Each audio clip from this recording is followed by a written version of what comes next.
everyone, and welcome back to another episode of Inside the Aisle. I'm your host, Nikki Wolf, and today we have an incredible guest, story, information in store for you. We are chatting all about skincare during pregnancy, after pregnancy, everything that we can do. So this is Carly. She is incredible. She's an 18-year veteran to the world of aesthetics in Murrieta, California. Her excellence includes teaching and being a face reality acne expert for the last 9 years, which gets deep into the world of the whys of acne and how to reprogram your body into being acne free, but also help keeping your skin and your body healthy. And in her journey, she's healed over hundreds of teens, young adults, men and women alike, over a 9-year span. I know you're a mom to a 6-year-old boy named Weston that reminds you every day to take care of your skin and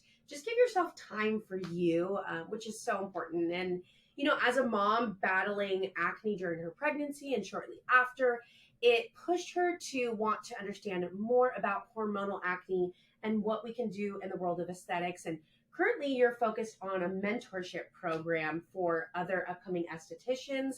Would love to dive into that more, but welcome to the show, Carly. Thank you so much for being here. Gosh, thank you so much. This is like amazing. Oh, I'm I love so this excited. So yes. And it's such a big topic that we think about often, Yes. but I don't think there's enough information out there. And the balance between skincare and during pregnancy, because there's like, that's the one thing I have missed the most. It's not deli meat, it's not alcohol, my skincare. Like that Right. is something I miss because there's so many rules on what you can and cannot do. Right. That's correct. You know, when you're coming out to be finding out that you're pregnant, a lot of your skincare kind of goes out the window, especially when you've dealt with acne. You know, your benzoyl peroxides, your salicylic acids, your retinols, all of those things actually go out the window. So those of you that have been used to using those for years and years to control your acne, you know, you become lost and wondering, you know, what's next for me? What can I use? What can't I use? What treatments can I do? So, you know, I have a specialty in kind of diving into ingredients and things like that that can really help you during your pregnancy, after your pregnancy, you know, and that, you know, that fourth term is really kind of detrimental for your hormones. So we can kind of dive into some products and things like that that can help you. Yeah, and I think, like, I'll just say for me, and this, today it's going to be like genuine questions where I'm like, I want to know, I want to kind of pick your brain on this, but I think it can be so overwhelming of like, okay, you can do this, you can't do this. So then I finally was like, I don't even want to research anything. I'm just going to use avocado oil. Correct. Like, I'm not even, I went from like hero to zero. Right. You know what I mean? And so it's like, I'm not even, using stuff. And it's, luckily I haven't faced the acne, but I have hyperpigmentation and dryness and so many things. So I think it's going to be like it's somewhat of an unknown. And so I'm really excited to kind of dive in with that. And, you know, she's right too, when it comes to, you know, pregnancy, it's not just the acne, it's just not the hormones that we're dealing with. I mean, it is the hormones we deal with, of course, but, you know, those trigger other things. Like she's talking about pigmentation, dry skin, eczema, you know, stretch marks are a big thing as well. So there are some remedies that can, you know, help that or even diminish it. So it's not at its peak. So you're not dealing with it at, you know, a enormous level. You know, melasma, those pigmentation marks.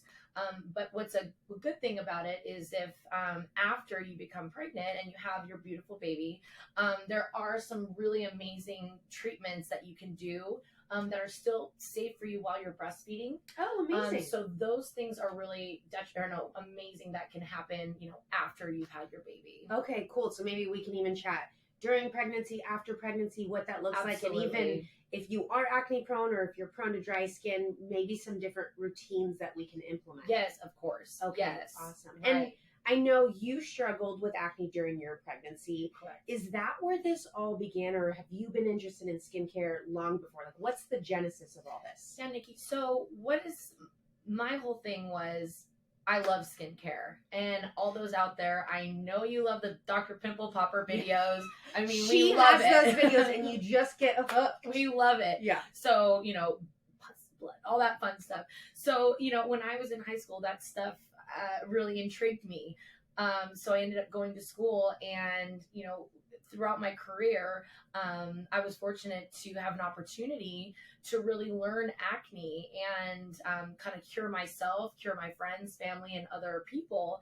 And then found out I really just loved it. It just became my passion. And finding that, these products or certain, acids that we use for acne can also help pigmentation, that dry skin, eczema, all the things that are encompassed with, hormonal issues when it comes to the skin. So, absolutely. And then you dove into pregnancy and ended up struggling with, what do you call it? Pregnancy acne? So like hormonal acne, I guess is like, yeah. would be the layman term. But, when I was like, I think about 6 months in, I started seeing some really big pigmentation issues, the jawline, on the cheek area, on the neck area, where a lot of that lymph or even estrogen it is just too much. Testosterone is kind of fluctuating.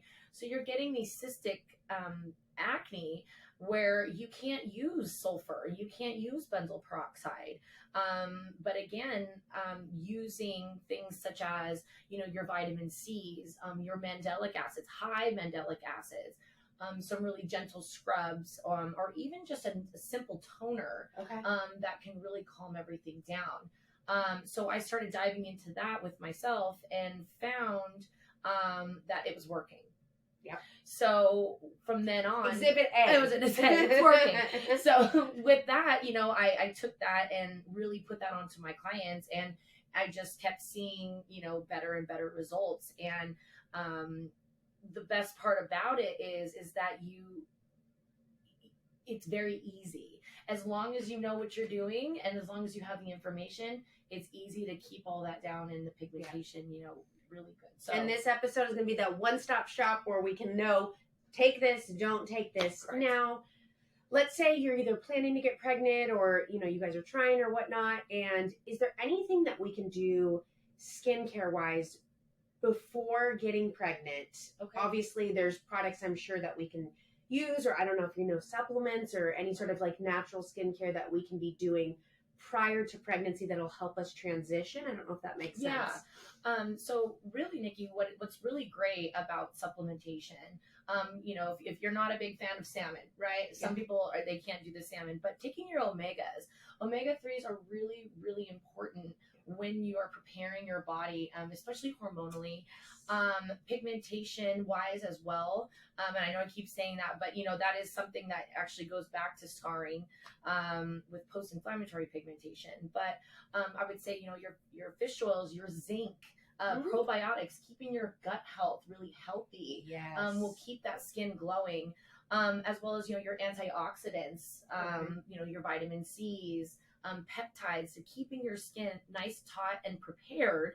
But, kind of after that, when things start to kind of change, keeping those in your regimen is going to be really, really effective for you. Okay, super helpful. And, the thing is when it comes to hormones, hormones are, hormones are everything. And your omegas, your cholesterol is what creates your hormones. And so many of us, and I had to go through it like the hard way, is when we're pulling back from the fats, the healthy fats, that's where the hormone dysregulation starts. And so when we're getting like that, you said that jawline acne or with PCOS. So I had PCOS. Okay. But I never really had acne on the face. It was more on the back. Sure. Fun stuff.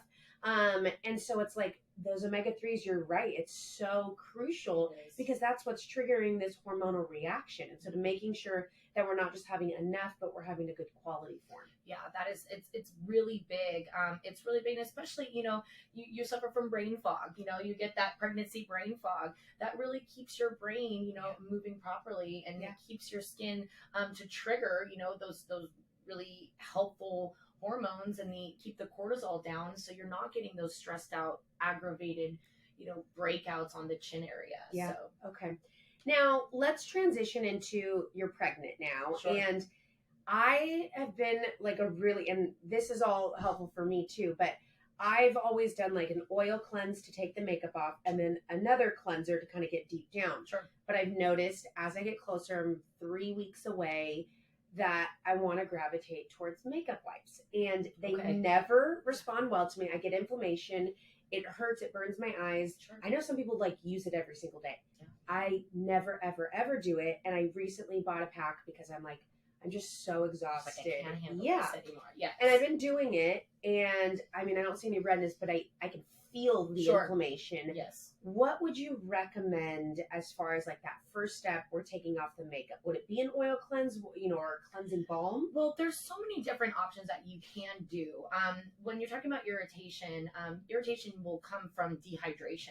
Okay. Right. So if you're scrubbing off your face with, a real kind of gritty wipe, you've already kind of stripped that skin.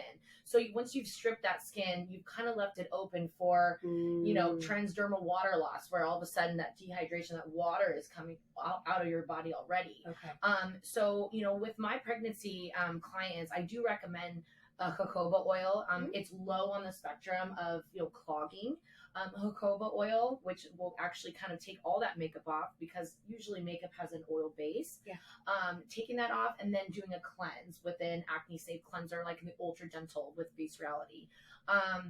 Some people, they are like, I don't want to do that. Just double cleanse. You can just double cleanse. Okay. Or, using the cleanser on a wipe that is super soft. Okay. Or even like a micellar water Okay. is really nice to take off makeup prior to washing. Okay, and with the jojoba oil, I mean, this is how I've done it. I do it on dry skin and then take a warm washcloth, kind of let it sit, and then wipe it off. So what you do is you do circular motions all the way around up into the neck area, even onto the décolleté. I usually would do my eyes last, since I don't want mascara kind of running all over my face. Yeah. That would be good to know. My husband walks in and is like, whoa. He's like, well, you have raccoon eyes. Yeah. So really doing that as a separate Okay. a separate cleanse, and taking usually a microfiber cloth. Okay. Microfiber is really, really adhesive to that oil, and it will take that off very gentle, Okay, without stripping the skin. Okay. And then going back with your cleanser and really kind of going back and cleansing off that oil.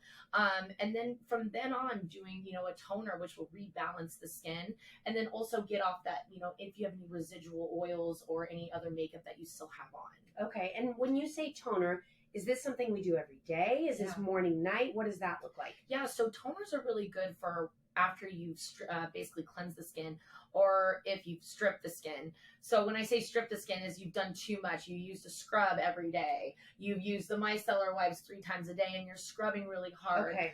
There's a lipid barrier there that needs to be rebalanced. Okay. So toners are really, really good for rebalancing the pH in the skin, so that your next steps can actually ingest those properly into the skin, and you're getting full benefits. So it's kind of like a good primer for the skin, so that what you're putting on isn't going to waste. For some reason, I always thought toner to be more of like an astringent and clean it more. Correct. Is that... So there's all different types of toners, and there's active toners. There's toners that are beneficial. There's a calming toner, and usually people will go to their witch hazel. People will go to like a rose water. People will go to all these really heavy abrasive toners, when really the goal of a toner is to rebalance the skin. Okay. So if you've stripped your skin down where it needs to be at a 5.5, if you've stripped it down all the way to a 0, and then you're putting witch hazel on top, you're now creating an imbalanced environment for your skin, causing dryness, eczema, and all those other kind of ailments that are causing more problems while you're pregnant. Okay. That makes sense. And so it sounds like using a toner after you've really done the deeper cleaning. So maybe not necessarily in the morning, but if you are taking your makeup off at the end of the day. Yeah, I mean, it depends. It could depend on if an oily skin type. Okay. If you have a real oily skin type, doing a toner daily is a good idea, because it cuts that oil and it gives your skin a chance to rehydrate itself throughout the day. Okay. So I would say if you have a normal to dry skin, doing a toner that's calming is okay to do AM and PM. Okay, good to know. And one last question, because I've heard mixed things, and before we dive into what this actual routine looks like, coming back to morning and night, I've heard different things of don't do skincare in the morning, save that for the afternoon, just kind of splash water. Sure. What should we be doing? Yeah, so I've heard that, Nikki. I've had people that say, I don't wash my face in the morning. and I don't do anything at night. It's all dependent on literally the how your skin is reacting to the skincare that you're using. Okay. So for instance, if you're using really heavy acids at nighttime and you wake up the next morning, your skin's pretty dry, you can use a gentle cleanser, but making sure that you're focused on moisturizing and sunscreen, and maybe not using your actives that day. Okay. But if you think about, throughout the evening, your skin cells are turning over in your REM cycle, So you do need to give it some type of cleanse. Water necessarily isn't doing much. It's more or less just waking you up, right? And the water nowadays, like I'm sure my shower, like once we move, we're going to get a new filter system. Perfect. But the water that we're using, I'm sure it's like hard water. Hard water, a lot of minerals, a lot of, extra thing. I mean, if you really want to get deep into the skincare, I always recommend doing the, adding a filter onto your bathroom sink, or even having a nice jug of distilled water next to your sink. I'm using that to cleanse. But as far as, not washing in the morning or not washing at night, I mean, it can depend on, if you have an oily skin type or a dry skin type. I mean, I'm not going to say I've never not washed in the morning because I said, I'm a little dry today. But I do a gentle cleanse and always a heavy moisturizer if I'm feeling that way. Good to know. And I tend to be very, very dry skin. And so at night I load up. Morning, I generally take 2 showers a day, which I know can be really drying. But I just need that morning one to like wake me up. Sure. And I generally don't do a cleanser. It's just kind of the water hitting.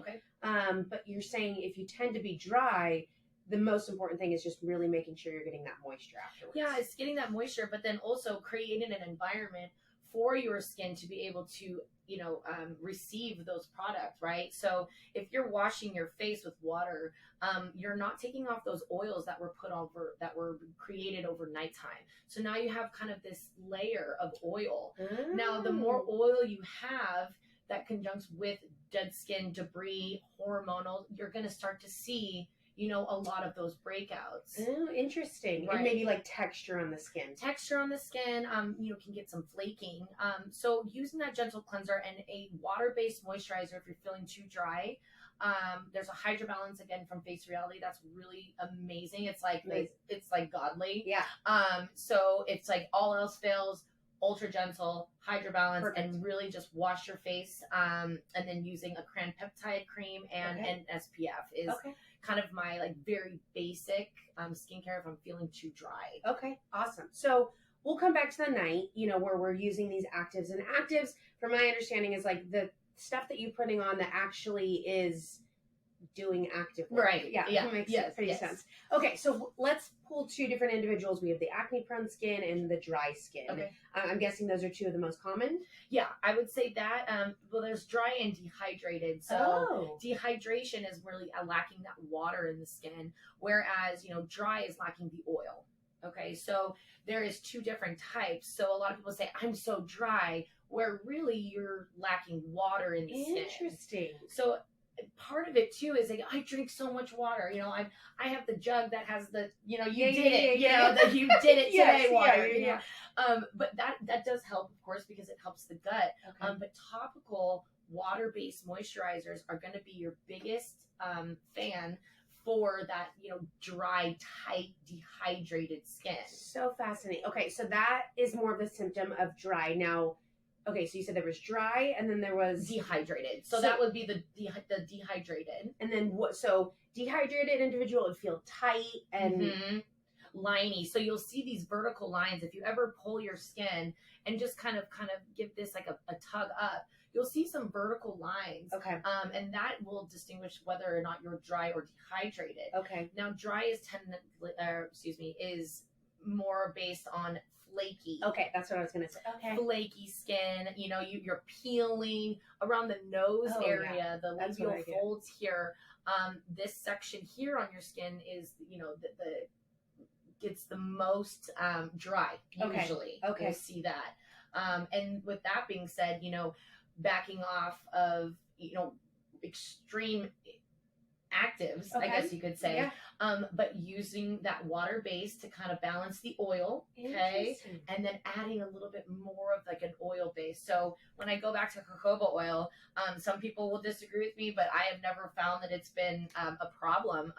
You know, taking a dab of that and putting that in your moisturizer and adding a little bit more of that occlusive protection onto the skin. Okay, so dry skin needs more of the oil, whereas dehydrated skin needs more water. Correct. Okay, and then there's more of the oily, acne-prone skin. Yes. Okay. Yes. Okay, very cool. Now, if we were kind of to dive into, okay, we've washed, we've toned. Yeah. Let's start with acne-prone, because I know that's a big thing that pregnant women deal with. What would they do after they've finished the toning? Yeah, so now that you've prepped your skin and the pH is now balanced, the next thing would be to get your exfoliation. Exfoliation doesn't necessarily need to be a scrub based. Okay. Acid exfoliation is incredible. People get afraid of it, but it's something that you can do every single day. And this is pregnancy safe. Correct. Okay. Absolutely. Amazing. So, you know, once you've taken your salicylic out, once you've taken your retinols out, you know, those aren't the only, you know, exfoliants out there. Lactic acid is incredible for, you know, keeping that skin hydrated, but also very pregnancy safe. But it does kind of, it's more of a surface exfoliant where we want to get the exfoliant into the pore to kill bacteria, to chop up that oil, to really kind of gain a basis around that pore to keep it from happening again. You know, and I said this before to you, Nikki, about, you know, which acid would be my favorite. Yeah. Mandelic acid. Okay. It's an upcoming acid. I've I never guess heard you of could it say. before. Right. So it's a really great, gentle AHA that is going to keep your skin clear, clean. It's for fungal acne, hormonal acne, non-inflamed acne, so, you know, bumps under the skin. But it really keeps the skin at a certain point where it's not too much, but it's just enough to keep you going with keeping your acne clean. Okay, I love that. So we do an exfoliant, and whether that's, you know, more of a, what's the word, physical, or that sounds like more of an acidic. So like a manual exfoliant. Okay.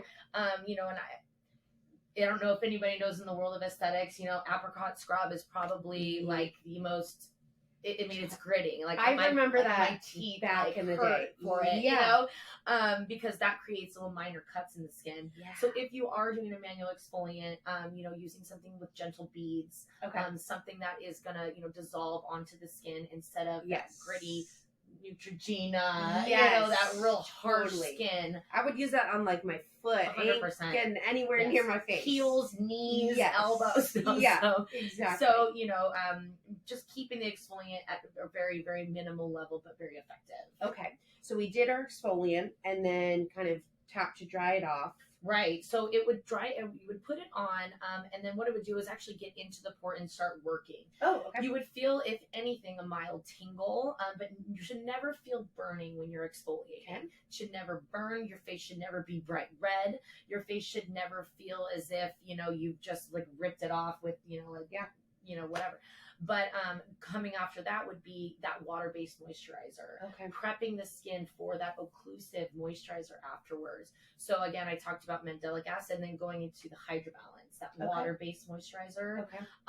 Now, do products generally say water-based on it, or how do we know if it's a water-based? Well, how you know it's a water-based is that you'll look at those ingredients, and then you'll see that there are things like aloe.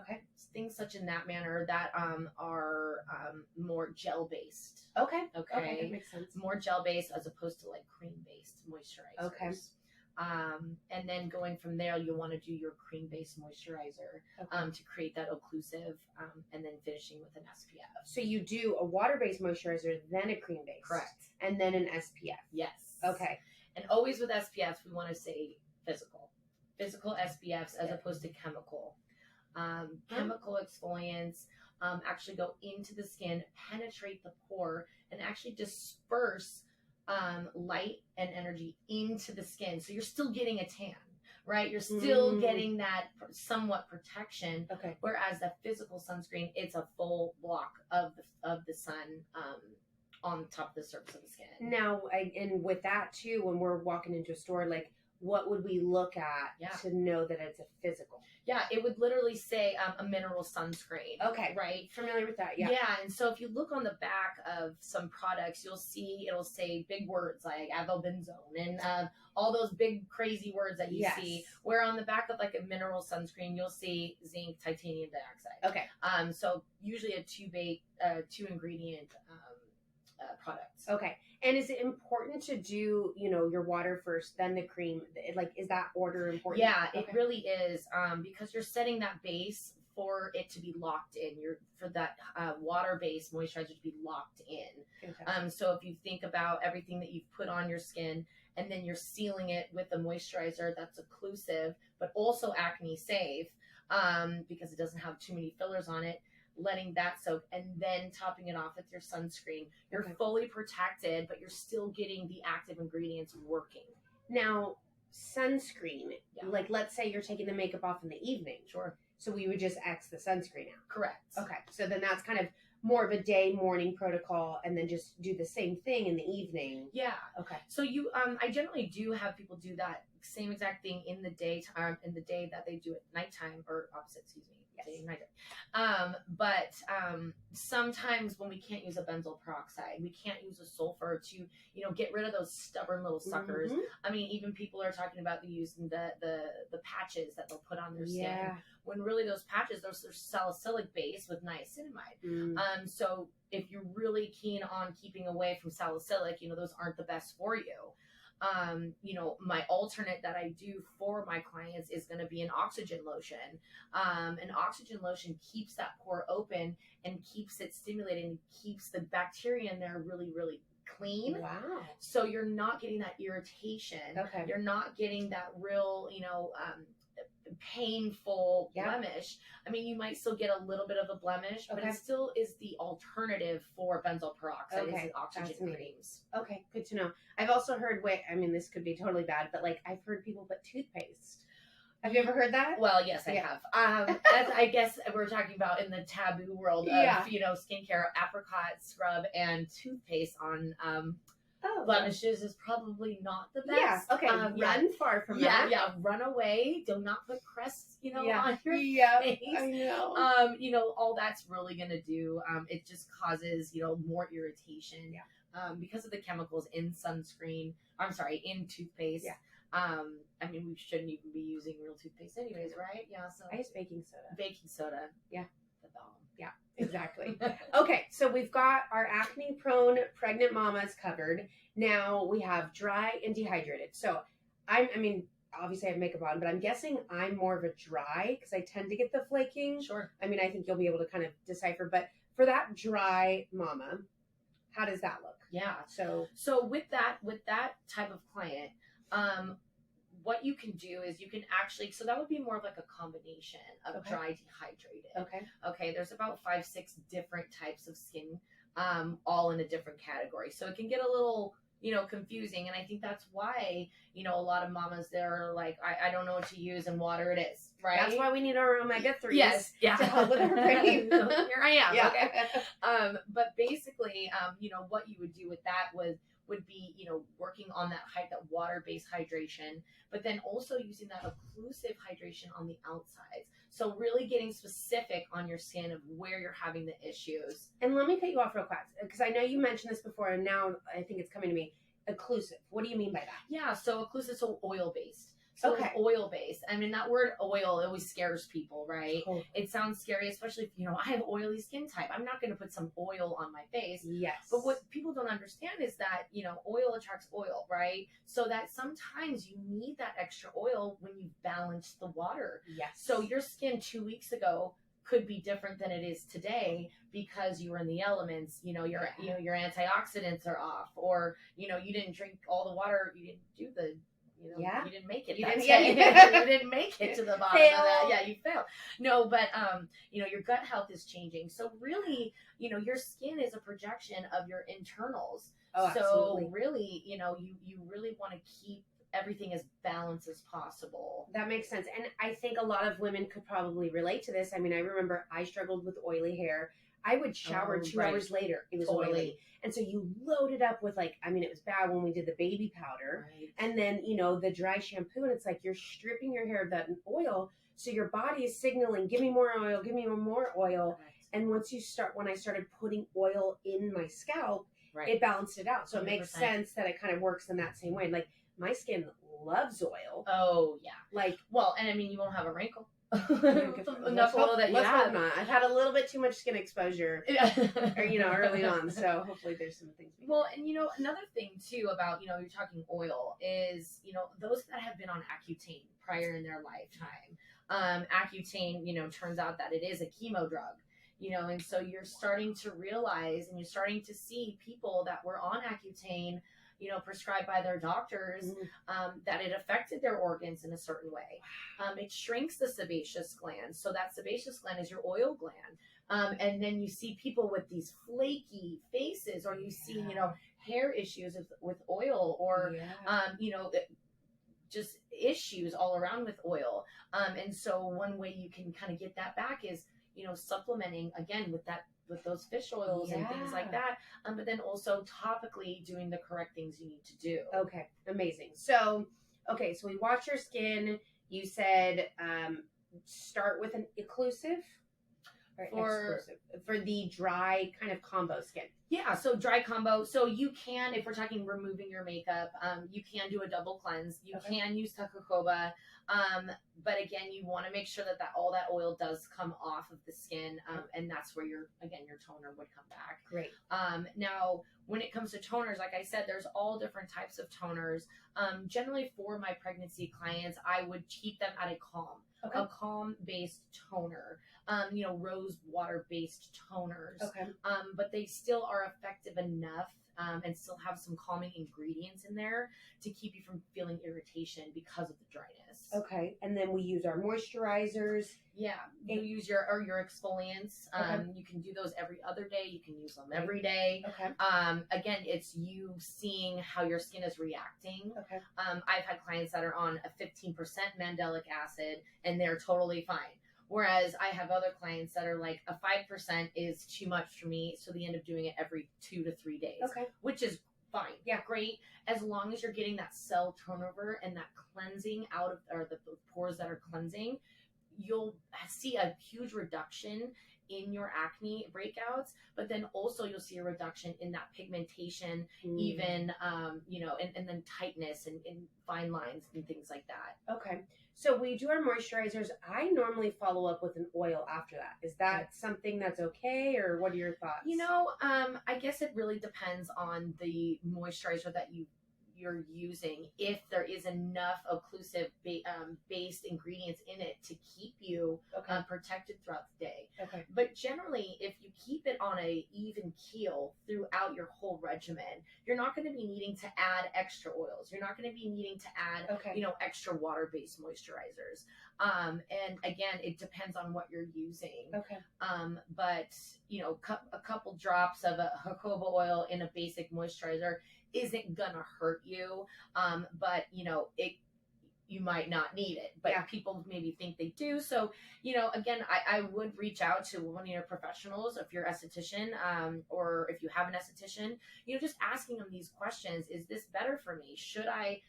Do I even need a water-based moisturizer? I mean, 98% of the time, yes, everyone needs a water-based moisturizer. Great. Because you lose so much water, and especially being pregnant, breastfeeding especially. Interesting. Okay. Now, I know I've done this in the past. I know so many others carry around like a rose water spray or some sort of hydrating spray. Is that something that you would recommend? That, like, is that bad or harmful to spray throughout the day? Is that No, I would say it could be beneficial. My number one rule for my clients is, hey, you want to try, you know, a spritz, or you want to try something, let me know. Let me take a look at those ingredients, because ingredient decks are the basis of what we're putting on our body or in our body. So making sure that those ingredient decks are clean. And when I say clean, I don't mean essential oils, and I don't mean those. I'm talking fillers. I'm talking, you know, things that are causing irritation. Now, if you make your own rose water, right? You make your own rose water, put it in a spritz bottle, spritz It's okay. Okay. Yeah. And I know that there's, I think it's EWG. Sure. Yeah. Where it's a website, a platform where you can plug in any sort of skincare. I think it's all skincare, and it kind of gives a rating. Yeah, so those will give you a rating as far as if it's clean. And so when I say clean, yes, it's environmentally safe and all of those.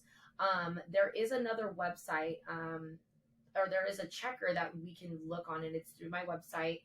You would copy paste the products that you have, and it will let you know if there's any clogging ingredients in that. Fascinating. So we'll link that in the show notes too. So. Right, so that you don't have to, go through the turmoil of wondering, is this safe, is it not? Some big cloggers to look out for would be, your shea butter. Anything that has the word cocoa in it. I mean, they've definitely manipulated the decks. So my mom uses coconut oil for everything. Right. And but oddly, like, she has fantastic skin, and I know there's anomalies. Sure. But I don't think everybody would respond the same way to coconut oil. Correct. Because some will use it to take off makeup. She uses it for that, but also moisturizer. Okay. But very well, she could be an anomaly. 100%. So for, women like us, if we've broken out in the past, I mean, I look at coconut oil and I get a giant cyst. Like, it's just not. And the reason that being, is that molecule is way too big to get inside the pore. Oh. So usually when people are feeling that, like, nice, oh my God, I'm so hydrated, it's not true. It's sitting on top of the skin because it can't penetrate down into the skin. Okay. So really, sure, there's antifungal purposes, and there's bacterial purposes for that, to kill that. But as far as an acne prone skin, coconut oil is your biggest nemesis. Okay. Now we know. I mean, she must be a very one-off. Again, maybe she's big. That can't be a good thing. I was going to say big pores. Oh, okay. But because then if it's a bigger, no. Well, no. I mean, it is just a general. There is a general pore size. Okay. So basically, it can't penetrate no matter the pore size, no matter what barrier you have. It's not going to penetrate properly. To give you any benefits when you're acne prone. Got it. Okay, so we've done the dry, and that's kind of a combo with the dehydrated as well. Right. Anything else Absolutely. you would recommend? Yeah. So there's also a vitamin C. So using a vitamin C is a free radical catcher for the daytime. So after you've exfoliated, I mean, no matter if you have, dry, dehydrated, all those types of skin tones, vitamin C is really effective. It gives you that brightening aspect. It really gives you that antibacterial. It also gives you the anti-aging aspect that you're looking for. I mean, because we're sitting here and we're drying up acne and we're just hydrating, but we want to add peptides to our regimen. We want to add free radical catchers to our regimen, and those will actually keep you from the aging. Now, again, vitamin C is a type of exfoliant, so you do want to be cautious with how high of a vitamin C you're using. But also using a vitamin C that is in conjunction with, other acids like hyaluronic acid, which is a really great, pairing with that. Absolutely. I carry a Michelle Corley vitamin C serum, and it is incredible because it has a balance of vitamin C as well as a hyaluronic. Okay. So let's say we're a mama in the last trimester. You're exhausted. You don't have any time. Maybe you already have a toddler. Not you. Right? Not you at all. It's been a wild pregnancy. Maybe my second one, it'll look a little different. But let's say you have 5 minutes. Okay. What is the minimum, like, if you only had 5 minutes, or you could only have a few number of things, what is the essentials? Sure. So we're talking daytime, running out, we don't have any time. Washing, using that ultra gentle cleanser, using your hydrators and sunscreen. So, 4 products is going to be something you can do in 30 seconds. Yeah. Grabbing the bottles, keeping those bottles really reachable, and reminding you that take that 30 seconds for yourself. Again, my son, he's 6 years old, and he literally hands me my products in the morning. Mommy, don't forget your sunscreen. Oh, train them early. You know, you have to train them early. I mean, if you'll see him, he's actually on my Instagram, and he's adorable. So if you ever want to see him, you know, learning about all that, he's on there. But keeping it very simple but effective. And then at nighttime, when you get that downtime, or when you're, you know, you're doing that, do your acids, do your you know, your extreme prep, use your Mandelic, use your, you know, your C's, things like that. And, you know, don't be hard on yourself. Mm-hmm. Don't be hard on yourself. You know, just know that, you know, at least you cleanse your face and you put some moisturizer there on you today. go. Boom. You That's know, a win. it's a win. It's a huge win. Yeah. I mean, and I'm assuming I feel like my bags have bags right now, but I'm like, she looks vitamin great, C. by the way. Thank you. glowing. Vitamin C, where like I will want all the brightness you possibly can, because you're gonna feel like death, you know, and so you want as much like opening and uplifting. Right. Fake it till you make it. Like, oh, I look good. I must feel good, right? Right. I mean, of course, and I tell those mamas too. You know, they talk about, you know, under eyes and bags and wrinkles, and I'm feeling a certain way. You know, getting those under eye gel, hyaluronic based pads are really nice. You can breastfeed while you're out. You can sit. You can drive in the car while you have them on. A jade roller, just giving yourself a little ice around the eyes. It'll wake you up and make you kind of feel a little bit better about, you know, if you're lagging on your skincare. Just give yourself some grace. Love that. Yeah, some grace and ice.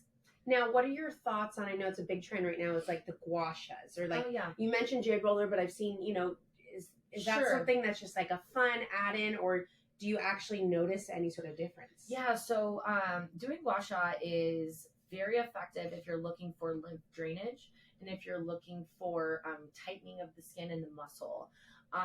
You're really getting a lot of toxins in the face, the swelling in the face that you get from just being water retention, all the water retention.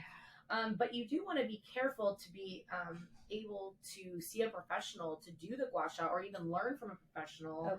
Whereas, you know, those toxins can get into the lymph nodes and actually cause more problems. So be very cautious when doing the gua sha, or anything that's even pushing out toxins into the lymph, and making sure you're prepping your lymph properly. Not a lot of people know, you know, you need to be pumping on the collarbone here about 10 times to open up that lymph node. So what does that look like? So if you see here, you know, my little collarbone, but if you see here, there's a lymph node here. That what you would do, Nikki, is that you would actually take your 2 fingers here, and you'll be pressing that about 10 times. Okay. About 10 times. That's going to stimulate that lymph there.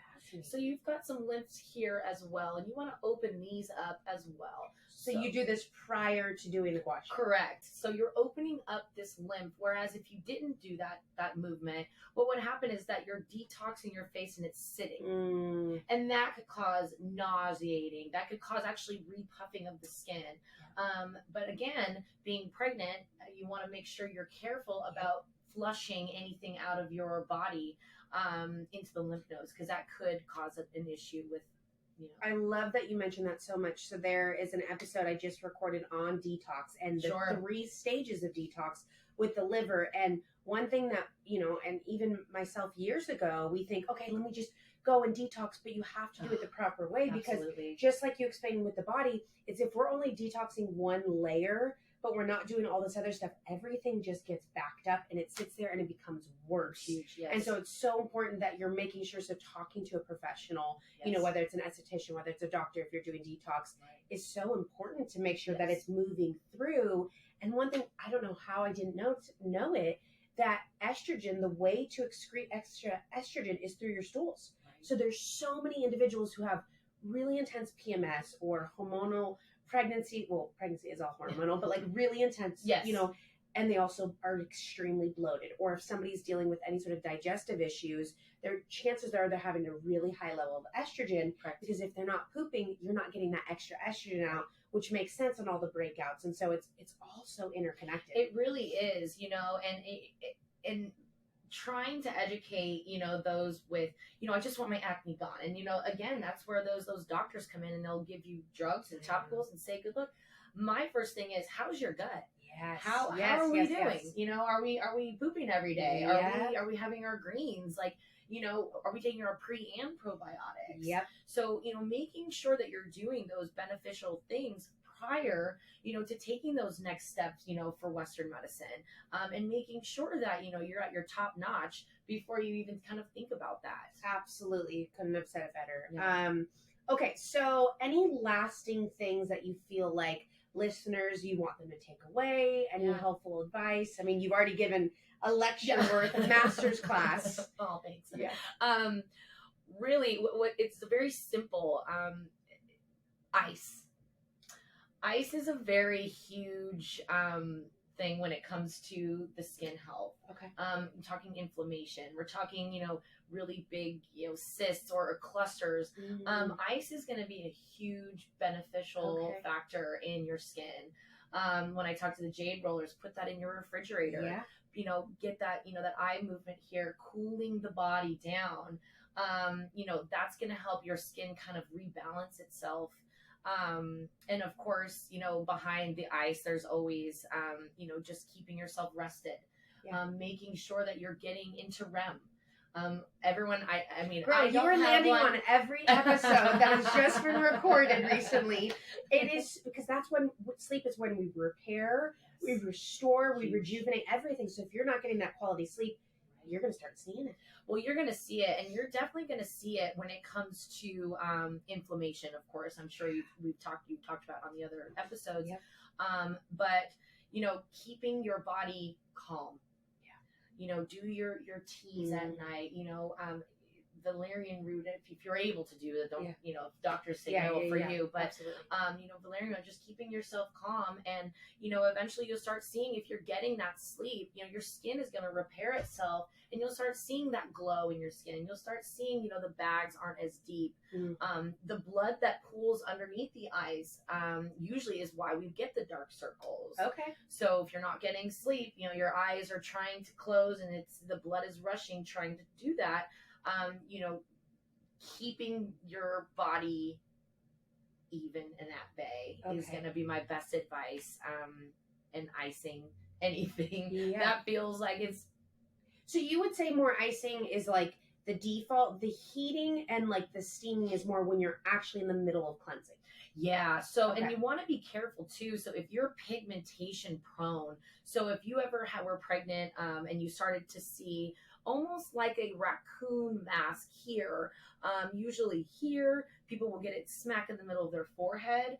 They'll even get it on their chest area.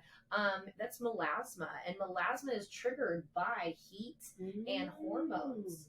Not just the sun, but heat is a big one. Yeah. So it's hard when you're pumping all that estrogen, testosterone, and all those other, cortisol is a big one. Yes. But you want to make sure that you're trying to keep your body cool. Okay. So that the melasma doesn't trigger and you're having more issues with pigmentation. Fantastic. Where can people find more information about you, your service, the products, everything? Yeah, so I do have a link. It's faceforward.glossgenius.com, and I'm sure we'll put it down in the below. And then I also, of course, have an Instagram. It's skingenius.ca. There's a lot of reels with information on there. There's product purchase forms. There's all sorts of information. You can definitely DM me if you need information. I'm really good with consultation inquiries. I do, what am I talking about? Virtual. There we go. I do virtual consults. So, if you're out in New York City and you can't find somebody, I can help you virtually, kind of walk you through processes. And then my mentorship, that's coming up, which is very, very cool. Oh, that's fascinating. Give us a little sneak peek in that. Yeah. So it's basically, all the education that I've kind of encompassed, and I've seen a lot of estheticians struggling with, why can't they use this? Why can't they use that? What do I do? And, I really want to get my knowledge out there and my expertise, and the basis of my career is helping others. And however I can do that is, kind of where I'm headed. So I'm really excited. I love it. Well, this was so fantastic. Good. I had a great time. So Thank informative. I you. think there's going to be many people reaching out and saying, we need Carly back on the show, because this was phenomenal. And it, Thank you know, we helped whether you're acne prone, dry, Right. you know, all these different steps. So thank you so much It's for my being pleasure. here. Thank you so much, Nikki. Absolutely. I had so much fun. Oh, yay. Thank All right. you. Well, until next time, we will see you all soon. Take care. Bye. And this.